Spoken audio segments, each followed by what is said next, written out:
योग गुरु रामदेव की पतंजलि आयुर्वेद ने आज कहा कि आयुष मंत्रालय ने उसकी दवा कोरोनिल को बेचने पर कोई पाबंदी नहीं लगाई है। कंपनी ने हाल ही में कथित तौर पर कोरोना के इलाज के लिए कोरोनिल नाम से दवा लॉन्च की थी। हालांकि लॉन्च होते ही इसे लेकर खासा विवाद खड़ा हो गया और कंपनी बाद में अपने दावे से पलट गई। अब पतंजलि का कहना है कि ये कोरोना की दवा नहीं बल्कि बीमारी को मैनेज करने के लिए एक उत्पाद है। इधर आयुष मंत्रालय ने भी इस बात की पुष्टि की है कि पतंजलि इस उत्पाद को बेच तो सकती है, लेकिन कोरोना के इलाज की दवा के रूप में नहीं। मंत्रालय ने कहा कि केवल इम्यूनिटी बढ़ाने के लिए इस खास फॉर्मुलेशन को बेचने की इजाजत दी गई है। कोविड-19 के इलाज में काम आने वाली दवा के रूप में इसकी अनुमति नहीं दी गई है। रामदेव ने हरिद्वार में आज एक प्रेस कॉन्फ्रेंस में दावा किया कि पतंजलि ने कोरोना महामारी से निपटने के लिए अच्छा काम किया है। आयुष मंत्रालय ने कहा है कि पतंजलि ने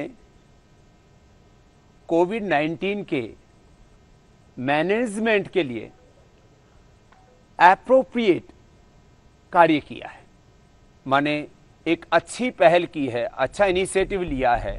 उन्होंने कहा कि जो लोग इन दवाओं का इस्तेमाल करना चाहते हैं, मैं उन्हें बताना चाहता हूं कि इनकी बिक्री पर कोई पाबंदी नहीं है।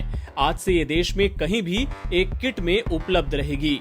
पतंजलि कोरोनिल के साथ 2 और उत्पादों को प्रमोट कर रही है।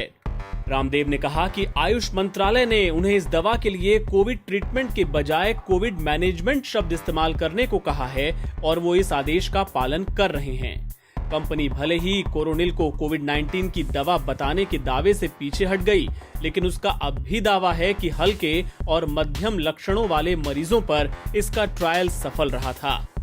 कंपनी ने अपने प्रेस नोट में दावा किया कि जरूरी मंजूरियों के बाद ही दवा का ट्रायल किया गया था और इससे कोरोना के मरीज 7 दिन में ठीक हो गए थे। कंपनी का ये भी दावा है कि आयुष मंत्रालय ने इस बात पर सहमति जताई है कि पतंजलि ने कोविड-19 से निपटने के लिए उचित काम किया है। कंपनी ने कहा कि अब आयुष मंत्रालय और पतंजलि में कोई मतभेद नहीं है।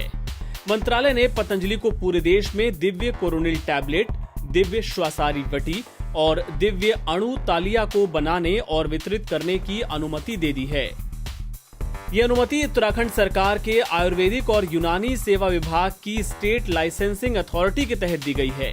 उत्तराखंड का ये विभाग उन एजेंसियों में शामिल था जिन्होंने कोविड-19 के इलाज के लिए दवा बनाने के पतंजलि के दावे पर सवाल खड़े किए थे। उसका कहना था कि कंपनी को इम्यूनिटी बढ़ाने का उत्पाद बनाने का लाइसेंस दिया गया था। NBT ऑनलाइन की रिपोर्ट।